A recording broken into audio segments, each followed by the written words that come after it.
Hello guys, welcome to champion square classes. और आज हम क्लास 10th स्टैंडर्ड के केमिस्ट्री का 5th चैप्टर पढ़ने जा रहे हैं, जिसका नाम है पीरियोडिक क्लासिफिकेशन ऑफ एलिमेंट। और मैं आपको बता दूं कि ये बहुत ही ज़्यादा इंपॉर्टेंट वीडियो होने वाली है आप सभी के लिए, जो भी क्लास 10th स्टैंडर्ड का बोर्ड का एग्जाम देने जा रहे हैं। क्योंकि ये जो वीडियो है ये पूरी यूपी बोर्ड एग्जामिनेशन का जो क्वेश्चन पेपर आता है उसको डील करते हुए बनाई गई है। और इस चैप्टर से आपके जरूर क्वेश्चन आते हैं, चाहे वो 2 नंबर में आए या फिर 5 नंबर में आए, तो इस चैप्टर से आपके जरूर क्वेश्चन आते हैं। तो चलिए वीडियो को स्टार्ट करते हैं। तो जैसा कि आप सभी को दिखाई दे रहा होगा, हम हेडिंग डाली क्लासिफिकेशन की। तो मैं आपको बता दूं, जैसा कि आपने चैप्टर का नाम ही पढ़ा होगा, पीरियोडिक क्लासिफिकेशन ऑफ एलिमेंट। तो एक टर्म आ रहा है क्लासिफिकेशन। तो हम समझते हैं क्लासिफिकेशन होता क्या, क्योंकि केमिस्ट्री की लैंग्वेज में क्लासिफिकेशन हम कहते किसे हैं। चलिए समझते हैं क्लासिफिकेशन कहते किसे हैं। तो कह रहा है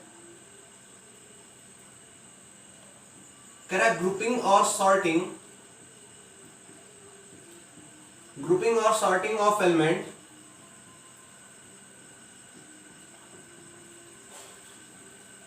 based on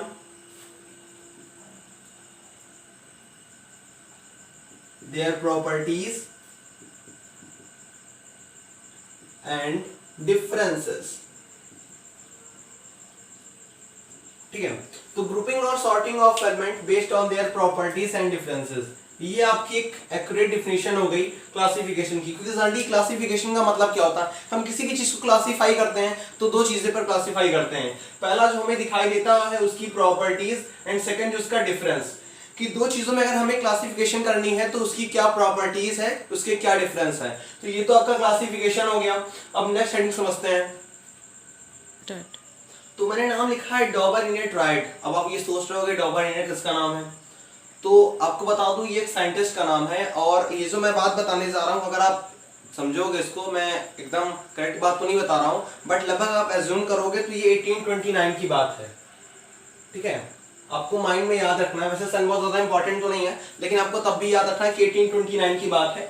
और डॉबरनिनेट्राइड, आपको एक सेंटेंस यहाँ पर दिखाई देगा, एक वर्ड थोड़ा सा ध्यान से देखो जरा सा, ये आपको देखो जरा सा, ट्राई। आपको ट्राई दिखाई दे रहा है। ट्राई को हम 3 कहते हैं। आपको लगभग पता है कि हम जो ट्राई वर्ड यूज करते हैं उसका मतलब यहाँ पर 3 होता है। और इसमें एक खास बात क्या थी, डॉबरनिनेट्राइड के समय जो एक साइंटिस्ट थे उनके टाइम में सिर्फ 30+ एलिमेंट वर नोन, मतलब 30+ एलिमेंट ही उसमें डिस्कवर हो पाए थे, क्योंकि 1829 की बात है, आज से लगभग बहुत साल पहले की बात है। तो आपको वहां पर लिखना पड़ेगा 30+ एलिमेंट्स वर नोन। मतलब इन्होंने जो भी एक्सपेरिमेंट किया स्टार्ट। तो चलिए एक बार आप लोग समझ लीजिए इस चीज को। तो कह रहा है 30+ एलिमेंट वर नोन। तो इस चीज आप समझ लीजिए कि डॉबरनिनेट्राइड में 30+ एलिमेंट वर नोन थे। ठीक है, उससे ज्यादा एलिमेंट नहीं थे। अब उतने ही एलिमेंट पे इनको एक्सपेरिमेंट करना था। तो अब इनका स्टेटमेंट क्या था, क्योंकि हमें स्टेटमेंट समझना है कि इनका स्टेटमेंट क्या था। तो उन्होंने कहा कि आप जो भी आपका एलिमेंट है आप उसको इंक्रीजिंग ऑर्डर में आप रख दीजिए, मतलब जितने भी एलिमेंट थे उस टाइम आप उनको इंक्रीजिंग ऑर्डर में रख दीजिए। और उन्होंने कहा जब आप मतलब जो एलिमेंट आपके हैं, सिर्फ 30+ एलिमेंट की बात कर रहा हूं मैं, जब आप उनको इंक्रीजिंग ऑर्डर में रखोगे और आप 3 का पेयर बनाओ, और आप 3 का जब पेयर बनाओगे तो आप एक चीज में खासियत दिखाई देगी कि पहले, दूसरे और तीसरे का आप सम करो, ठीक है, और 0.2 कर दो, मतलब उसका अर्थमेटिक मीन निकालो तीनों एलिमेंट का। ठीक है, जब आप अर्थमेटिक मीन निकालोगे तो आपको एक खास बात दिखाई देगी कि उन तीनों का, जो आपने 3 एलिमेंट का पहले तो आपने अरिथमेटिक मीन निकाला, और जो अरिथमेटिक मीन आप निकाले रहोगे वो मिडिल वाले एलिमेंट यानी सेंट्रल एलिमेंट के इक्वल होगा। ठीक है, तो चलिए इसको हम लिख के समझते हैं कि इन्होंने कहा क्या बेसिकली। अगर इसको इंग्लिश में लिखने को आ जाए कि what is the statement of डॉबरनिनेट्राइड, क्योंकि पहले साइंटिस्ट ऐसे थे जिन्होंने ये चीजें कही। तो चलिए लिख के समझते हैं इसको। इन्होंने कहा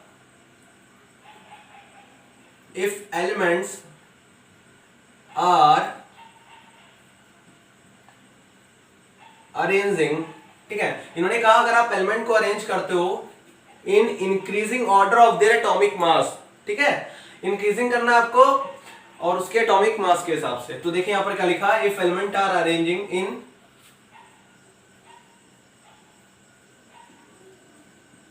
increasing order of their atomic masses. ठीक है,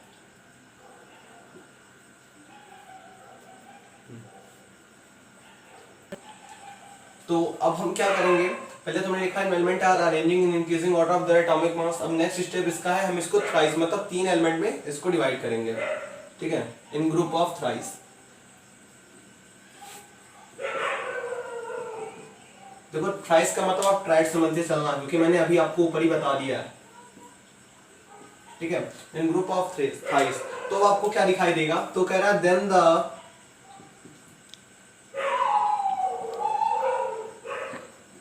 तो जो अर्थमेटिक मीन होगा, then the arithmetic mean of किसका, फर्स्ट एंड थर्ड एलिमेंट का, ठीक है, फर्स्ट एंड थर्ड एलिमेंट का। तो वही चीज कह रहा है, then the arithmetic mean of first and third element is equal to the, तो वो किसके इक्वल होगा, सेंट्रल एलिमेंट के इक्वल होगा, इज इक्वल टू द,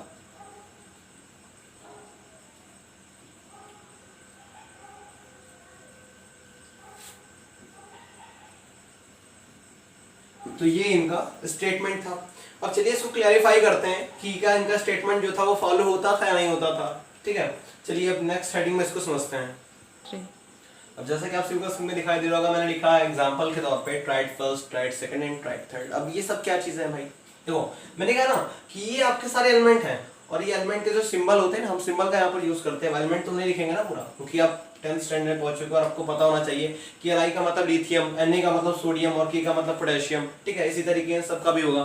फिलहाल हमें एक्सपेरिमेंट ट्राइड फर्स्ट पे करना है, तो मैं ट्राइड फर्स्ट को ही ज्यादा समझाने की कोशिश करूंगा, क्योंकि अगर आपको ये चीज समझ में आ गया ट्राइड फर्स्ट का, तो आप क्लियर कर लोगे। देखो अब हम इसका एटॉमिक मास समझते हैं कि लिथियम का एटॉमिक, चलो ठीक है, तो समझते हैं कि लिथियम का एटॉमिक मास क्या होता है। तो अगर आपको पता है कि लिथियम का एटॉमिक मास क्या होता है, तो आप कर ले जाओगे। तो पहले आपको एटॉमिक मास याद करना चाहिए कुछ एलिमेंट का। तो चलिए समझते हैं, लिथियम का एटॉमिक मास जो है वो 7 है, ठीक है। लिथियम का जो एटॉमिक मास है वो 7 है, और Na मतलब सोडियम का एटॉमिक मास 23 है, और पोटेशियम का जो एटॉमिक मास होता है वो 39 होता है, ठीक है। ये देखो आप, तो लिथियम का जो एटॉमिक मास होगा 7 होगा, Na का मतलब सोडियम का 23 होगा, पोटेशियम का 39 होगा। अब इनके स्टेटमेंट को आप फिर से रिमाइंड करो। इन्होंने क्या कहा था, फर्स्ट और थर्ड का आप अर्थमेटिक मीन निकालोगे। मैंने क्या कहा,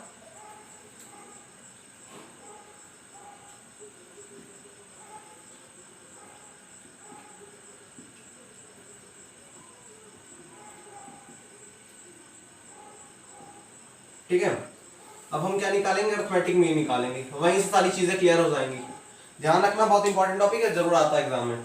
अब देखो फर्स्ट और थर्ड एलिमेंट का जब आप अर्थमेटिक मीन निकालोगे, मतलब 7 + 39, और अर्थमेटिक मीन निकालने के लिए 2 से डिवाइड कर देंगे। तो आपको पता है 39 में 7 जोड़ोगे तो 46 आएगा, सभी को पता है भाई। 2 से डिवाइड करोगे इसको, तो 2 2 4 एंड 2 3 6। आपको ध्यान रखना है सिर्फ इतना कि 23। फिर से आप स्टेटमेंट रिमाइंड करो, मैंने क्या कहा था कि जो आप अर्थमेटिक मीन निकालोगे पहले और तीसरे एलिमेंट का, वो इक्वल होगा सेंट्रल एलिमेंट के लिए। सेंट्रल एलिमेंट इसका देखो आप जरा सा, है कि नहीं इक्वल है, आप पूरी बताओ, इक्वल है ना। तो देखो सोडियम का जो एटॉमिक मास होगा वो 23 होगा, ये आप देख लेना। और देखो अब मैंने अर्थमेटिक मीन निकाला फर्स्ट और थर्ड एलिमेंट का, अब जो इसका आ रहा है सेंट्रल एलिमेंट के इक्वल होगा। देखो क्लियर हो गया, इसका मतलब ये इन्होंने जो कहा था वो क्लियर है, सही है वो चीजें, ठीक है। अब लेकिन कुछ चीजें इसमें और जुड़ती हैं। अब क्या चीजें जुड़ती हैं, देखो इन्होंने कहा जो भी एलिमेंट ट्राइड में आपने रखा है, आप 3 एलिमेंट रखोगे ट्राइड में, तो उनकी जो प्रॉपर्टी होगी वो सेम होगी, ठीक है। तो इन्होंने कहा elements in triads have a similar properties, ठीक है। जो भी एलिमेंट ट्राइड में आपने रखा है उनकी सिमिलर प्रॉपर्टीज होगी, ठीक है। अगर इसका बॉइलिंग पॉइंट जितना होगा उसका इतना होगा, उसका भी इतना ही होगा, ठीक है। इसका जो मेल्टिंग पॉइंट होगा वो भी इतना ही होगा, सबका मतलब एक ही जैसी प्रॉपर्टीज होगी। अब वो चाहे फिजिकल प्रॉपर्टी हो या फिर केमिकल प्रॉपर्टी हो, वो अलग टर्म है, ठीक है। अब लेकिन कुछ चीजें इनके में आई जो हमें देखने को मिलती हैं कि ये सारी चीजें हो गई। अब अगली भी साइंटिस्ट आए, एक साइंटिस्ट आप पढ़ोगे न्यूलैंड, ठीक है। अब न्यूलैंड के आने का रीजन क्या था, क्योंकि इनके कुछ ड्रॉबैक निकल गए। तो समझते हैं ड्रॉबैक क्या है, ठीक है। अब ड्रॉबैक को हम क्लियर करेंगे।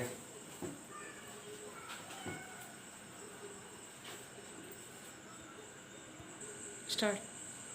तो अब हम ड्रॉबैक की बात कर रहे हैं, तो मैंने आपसे कहा था, अब देखो आप खुद समझो ये चीज। अब न्यूलैंड क्यों आए, आप खुद समझ सकते हो न्यूलैंड क्यों आए। तो आपको पता होना चाहिए कि न्यूलैंड आए, इसका मतलब इन्होंने कोई गलती की। भाई डॉबर्नियर ने कोई गलती की, और सही बात है गलती की। अभी मैं आपको ड्रॉबैक बताऊंगा तो आपको समझ में आ जाएगा इन्होंने क्या गलती की।